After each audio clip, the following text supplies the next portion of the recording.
Hi guys, মই জয়া আপোনালোকক মোৰ ইউটিউব চেনেললৈ পুনৰবাৰ স্বাগতম জনাইছোঁ। আজি মই আপোনালোকৰ আগত লৈ আহিছোঁ জিকা আৰু ৰৌ মাছৰ ৰেচিপি। এই জিকাখিনি মই সৰু সৰুকৈ কাটি লৈছোঁ। যদি আপোনালোকে বিচাৰে বা ডাঙৰ ডাঙৰকৈ কাটিব পাৰে বা দীঘল দীঘলকৈ কাটি ল'ব পাৰে। আৰু এয়া লৈছোঁ ৰৌ মাছ, আৰু এয়া লৈছোঁ এটা ডাঙৰ সাইজৰ পিঁয়াজ স্লাইচ কাটি লৈছোঁ, আৰু লৈছোঁ আদা নহৰু পেষ্ট, আৰু এখিলা তেজপাত টুকুৰা কৰি লৈছোঁ, আৰু 3টা জলকীয়া এনেকৈ ফালি লৈছোঁ, আৰু এটা সৰু বিলাহী এনেকৈ টুকুৰা টুকুৰকৈ কাটি লৈছোঁ। এতিয়া মই গেছটো জ্বলাই কেৰাহীটো পাতি মাছখিনি ফ্ৰাই কৰি ল'ম। এয়া গেছটো জ্বলোৱা হৈ গ'ল আৰু কেৰাহীটো গৰম হ'ল। এতিয়া মই ইয়াত অলপ তেল দিম।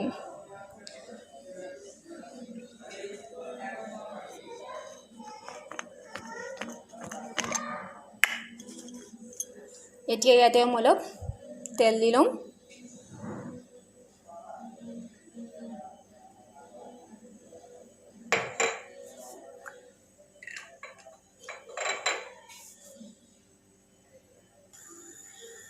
এয়া তেলখিনি গৰম হ'লে এতিয়া মই এপিচ এপিচকৈ মাছ তেলখিনিত দি ল'ম।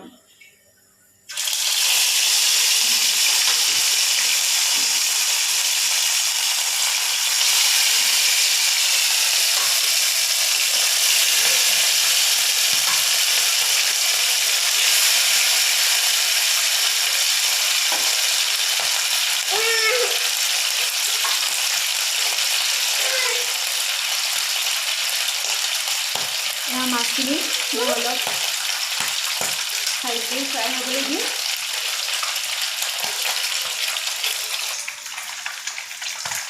মাছখিনি অকণমান ফ্ৰাই হৈছে, এইখিনি মই ৰঙা হোৱালৈকে ভালকৈ ফ্ৰাই কৰি ল'ম। পূৰা ৰঙা হ'ব লাগিব, তেতিয়া ভাল লাগিব। গতিকে মাছখিনি মই অলপ ৰঙা হোৱালৈকে আৰু অকণমান সময় ফ্ৰাই কৰি ল'ম। এয়া মাছখিনি ফ্ৰাই কৰা হৈ গ'ল। এতিয়া মই এপিচ এপিচকৈ এখন ডিছত ট্ৰান্সফাৰ কৰি ল'ম।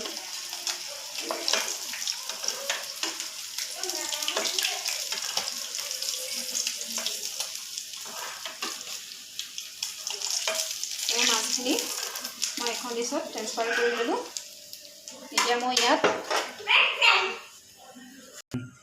এতিয়া ইয়াতে মই কেইটামান পাঁচফোৰণ দি ল'ম।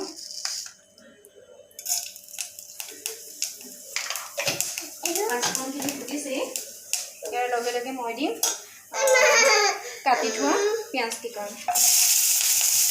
এই পিঁয়াজখিনি মই অলপ সময় ৰঙা হোৱালৈকে ভাজি ল'ম। এই পিঁয়াজখিনি অকণমান ৰঙা হৈছে।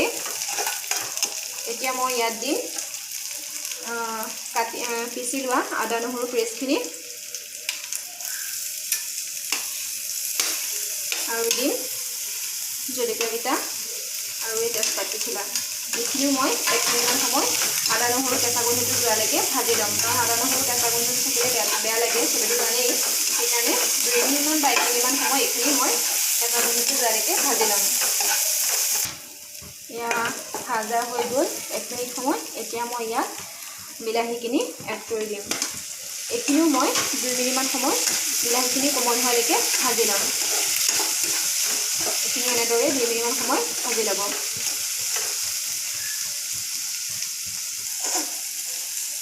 এতিয়া মই ইয়াত অকণমান হালধি পাউডাৰ দিছোঁ। বেছি নিদিওঁ কাৰণ মাছখিনিতো হালধি দিয়াই থোৱাই আছে, সেইকাৰণে অকণমান হালধি পাউডাৰ দিছোঁ।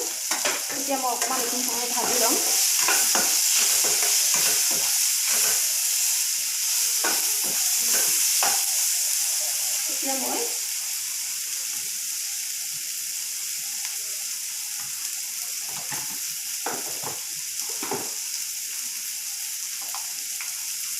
এতিয়া মই ইয়াত নিজৰ সোৱাদ অনুসৰি নিমখ দি যাব। এতিয়া মই নিমখখিনি ইয়াত এড কৰি দিওঁ। এতিয়া এইখিনি মই অকণমান সময় ভাজি ল'ম।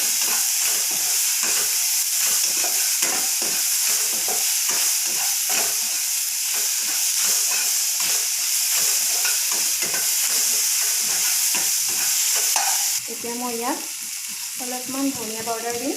বেছি দিয়া নাই, অকণমান দিছোঁ। আৰু দিম অকণমান জিৰা গুড়ি পাউডাৰ।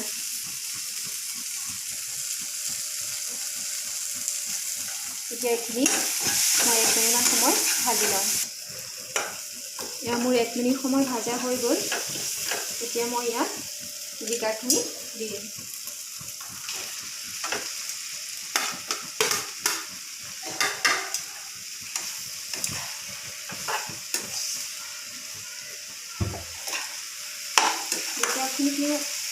জিকাখিনি মই এনেকৈ 2 মিনিটমান সময় ভাজি ল'ম। তাৰপিছত মই ইয়াত পানী এড কৰিম। 2 মিনিটমান সময় ভাজি ল'ব। 2 মিনিট বা 3 মিনিটমান সময় ভাজি লৈ খাব।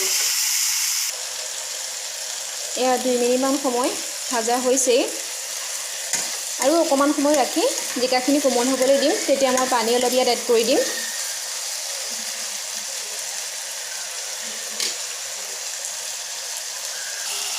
এয়া ভাজা হৈ গ'ল, জিকাখিনিও কোমল হৈ গ'ল। এতিয়া মই ইয়াত এড কৰিম গৰম পানীখিনি। এয়া মই গৰম পানী ইয়াত এমগ লৈছোঁ। যিহেতু আমি 4জন মানুহৰ কাৰণে বনাইছোঁ, সেইকাৰণে মই এমগ গৰম পানী লৈছোঁ। আপোনালোকে যদি বিচাৰে সৰহকৈ দিব পাৰে, যদি সৰহ মানুহৰ কাৰণে বনায়। এইখিনি মই এতিয়া ঢাকোন এখন মাৰি দিম, অলপ উতলিবলৈ দিম। 2 মিনিটমান সময় উতলিবলৈ দিম। এয়া 2 মিনিট সময় হৈ গ'ল। এয়া ধুনীয়াকৈ উতল আহি গ'ল। এতিয়া মই ইয়াত মাছখিনি এড কৰি দিম।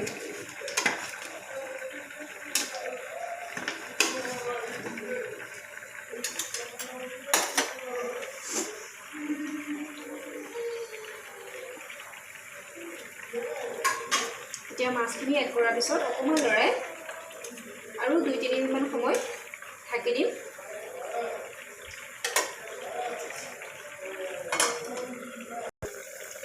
এয়া 2-3 মিনিটমান সময় হ'ল। 2-3 মিনিটমান সময় হ'ল। এয়া মই ঢাকোনখন দাঙি দিছোঁ। এয়া চাওক, তৰকাৰী অকণমান ধুনীয়া হৈছে, খাবলৈও সিমানেই ধুনীয়া হয়। বেছি মছলা নিদিলেও হয়। মই খালি ইয়াত ধনিয়া আৰু জিৰা অকণমানহে দিছোঁ। যদি আপোনালোকে বিচাৰে তেনেহ'লে জলকীয়া গুড়ি দিব পাৰে। মই জলকীয়া গুড়ি দিয়া নাই, কাৰণ মই ইয়াত জলকীয়া 3টা দিছোঁৱেই। সেইকাৰণে মই জলকীয়া গুড়ি দিয়া নাই। যদি আপোনালোকে বিচাৰে দিব পাৰে। এয়া মোৰ তৰকাৰীখন ৰেডি হৈছেই। জিকা আৰু ৰৌ মাছৰ জোল ৰেডি হৈছেই। যদি আপোনালোকে বিচাৰে ইয়াত আলু দিব পাৰে। আলুটো ফাৰ্ষ্টতে সিজাই লৈ অকণমান ফ্ৰাই কৰি ল'ব আলুখিনি। তাৰপিছত জিকাখিনি ভাজা অকণমান সময় পিছতে আলুখিনি দিব পাৰে। মই ইয়াত আলু দিয়া নাই, আপোনালোকে আলু দিও বনাব পাৰে। এয়া ৰেডি হৈ গ'ল। এতিয়া মই এইখিনি এটা পাত্ৰত ট্ৰান্সফাৰ কৰি ল'ম। গেছটো অফ কৰি লওঁ। এতিয়া মই এটা বাতিত এইখিনি ট্ৰান্সফাৰ কৰি ল'ম।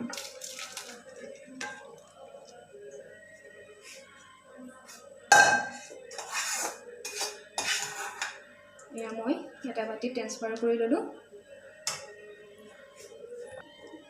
এয়া মোৰ জিকা আৰু ৰৌ মাছৰ জোল ৰেডি। যদি আজি মোৰ ৰেচিপিটো আপোনালোকে ভাল পালে লাইক এটা কৰি দিব।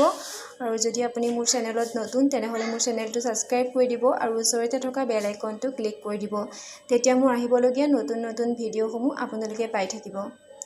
আৰু মোৰ ভিডিঅ'টো সম্পূৰ্ণকৈ চোৱাৰ বাবে আপোনালোকলৈ অশেষ ধন্যবাদ।